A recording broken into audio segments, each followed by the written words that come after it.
Hello friends, कैसे हैं आप सब लोग। तो दोस्तों, आज का हमारा जो टॉपिक है वो है difference between void contract and voidable contract.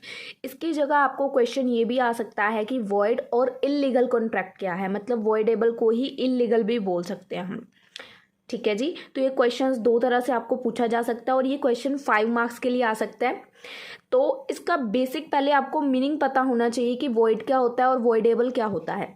Void contract में वॉइड का मतलब होता है गलत, यानी कि गलत कॉन्ट्रैक्ट ही पूरा गलत है। और सेकेंडली वॉइडेबल, वॉइडेबल यानी कि जोर जबरदस्ती से लिया है, काम पूरा लीगल तरीके से हुआ है पर एट अ गन पॉइंट हुआ है। ठीक है, तो that is a voidable contract. इन दोनों का डिफरेंस क्या हो सकता है। सबसे फर्स्ट इसका meaning, contract which is not enforceable by law is known as void contract. Void contract क्या हो गया कि गलत, मतलब उसको बताया ही नहीं, गलत तरीके से उससे लिया गया, तो ये होता है वॉइड कॉन्ट्रैक्ट। और इसके अंदर हम लोग कानून को शामिल नहीं कर सकते, मतलब जो लीगल फॉर्मेलिटीज़ होती है ना किसी भी कॉन्ट्रैक्ट को करने के लिए, वो इसमें नहीं हो सकती क्योंकि ये गलत तरीके से, यानी कि स्मगलिंग वगैरह वैसे कह सकते हैं। तो लीगल चीज़ें इसमें इन्वॉल्व नहीं कर सकते, बट इसमें कर सकते हैं एट अ गन पॉइंट। तो contract which is enforceable by law, इसमें लॉ को नहीं ले सकते, not enforce by law, but इसमें लॉ को इन्वॉल्व कर सकते हैं, इसीलिए इसको वॉइडेबल कॉन्ट्रैक्ट बोलते हैं। एट अ गन पॉइंट या किसी से ज़ोर ज़बरदस्ती करके हम लोग पेपर्स पे साइन करवा सकते हैं। That is second possibility of performance. अब ये हुआ ही गलत है तो इसमें परफॉर्मेंस क्या पॉसिबल है, performance is not possible in this. पर इसके अंदर परफॉर्मेंस है अगर हम लोग उसके अगेंस्ट फाइट कर पाते हैं, जैसे अगर किसी ने किसी को किडनैप कर लिया, फिल्मी सीन बना लेते हैं। तो अगर किसी ने किसी को किडनैप कर लिया, जोर जबरदस्ती से अंगूठा लगवाया जा रहा है, तो दैट केस हम लोग फाइटिंग वगैरह के जो सीन्स मूवीज में देखते हैं, तो परफॉर्मेंस इसमें पॉसिबल होती है कि डिपेंड करता है कि हम लोग क्या एक्शन ले रहे हैं, उसी के ऊपर परफॉर्मेंस बेस्ड है, तो परफॉर्मेंस इज पॉसिबल। उसके बाद नेक्स्ट क्या है, स्कोप। तो वॉइड में क्या स्कोप है, it can not be converted into voidable agreement, so it has a narrow scope. इसको हम लोग मतलब लो लीगल फॉर्मेलिटीज़ के थ्रू इसको वैलिड ही नहीं कर सकते। और जब तक किसी भी घर को, जब हमारे एक हाउस की प्रॉपर्टी का कोई कॉन्ट्रैक्ट होता है, तो जब तक वो लीगली नहीं होता तब तक उसके ऊपर कोई खरीदता ही नहीं है।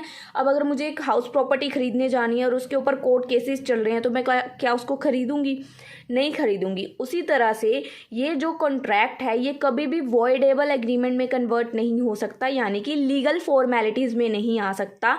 सो इसी वजह से इसका नैरो स्कोप है, लोग इसके अंदर इनरोल ज़्यादा नहीं करना चाहेंगे क्योंकि एक गलत तरीके से, यानी कह सकते हैं स्मगलिंग वाले तरीके में है। पर वहीं पे अगर हम लोग सेकंड इसको देखें तो ये कन्वर्ट किया जा सकता है, it can convert it into a void, so it has a wider scope. तो इसका एक बड़ा स्कोप है क्योंकि ये हुआ तो चाहे गन पॉइंट पे है, पर हुआ पूरा लीगल फॉर्मेलिटीज़ को फॉलो करते हुए हुआ है, लीगल पेपर्स के ऊपर साइंस हुए हैं बाकायदा, तो इसके अंदर हम लोग इसको कन्वर्ट कर सकते हैं, तो इसका स्कोप ज़्यादा है। उसके बाद क्लेम ऑफ कंपनसेशन। अब ये हुआ ही गलत तरीके से है तो इसमें कोई भी बंदा क्लेम नहीं कर सकता कंपनसेशन को, क्योंकि इसके अंदर उसने कुछ परफॉर्म ही नहीं किया, परफॉर्मेंस इज नॉट पॉसिबल। तो no one can claim compensation due to non performance, but in this contract जो पार्टी अग्राइव्ड है, जिसको गन पॉइंट पे किया गया है, वो कंपनसेशन के लिए क्लेम कर सकती है। ठीक है। उसके बाद नेक्स्ट पॉइंट क्या है, राइट ऑफ ऑब्जेक्शन। इसमें बोथ पार्टीज के पास राइट होता है कि वो ऑब्जेक्शन लगा सकते हैं। इसमें सिर्फ एक पार्टी के पास राइट होता है कि वो ऑब्जेक्शन लगा सकती है, एक के पास कोई राइट नहीं होता। ठीक है। उसके बाद इसकी एक एग्जाम्पल है, देखो ए ने अपना हाउस दिया बी को। अब ये किसकी एग्जाम्पल देख रहे हैं हम लोग, वॉइड कॉन्ट्रैक्ट की। तो वॉइड कॉन्ट्रैक्ट को एक एग्जाम्पल के साथ समझिए। A let his house to B for hospital. A ने बी को अपना घर दिया कि तू इस पे हॉस्पिटल का वर्क या डिस्पेंसरी वगैरह ओपन कर ले, but B use it for smuggling, तो such contract is void and illegal. तो ये एक तरह से इलीगल वर्क है स्मगलिंग, इसमें लीगल फॉर्मेलिटीज इंक्लूड हो सकती हैं, नो। सो ये हमारी एग्जांपल हो गई वॉइड कॉन्ट्रैक्ट की, यानी कि एक गलत कॉन्ट्रैक्ट। और यहाँ पे वॉइडेबल क्या है, A wants to buy a house from B. A चाहता है कि वो बी से अपना घर खरीदे, बट बी एग्री नहीं है, बी कहता मैंने नहीं अभी अपना घर बेचना। तो ए जो है उसकी जो मर्जी है वो कैसे ले रहा है, on the gun point, assent मतलब मर्जी, A take his assent on gun point, it is avoidable contract, तो ये जोर ज़बरदस्ती से लिया ना एट अ गन पॉइंट, तो and performance of this contract depend on the options of B, और इसकी परफॉर्मेंस भी डिपेंड करती है कि वो क्या परफॉर्म करता है, परफॉर्मेंस इसमें पॉसिबल है, आप फाइट करते हो या at a gun point sign कर देते हो, तो आपके ऊपर डिपेंड है ना।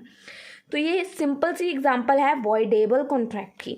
सो आई होप आपको इन दोनों के बीच में बेसिक सा डिफरेंस है वॉइड और वॉइडेबल क्लियर हो चुका है।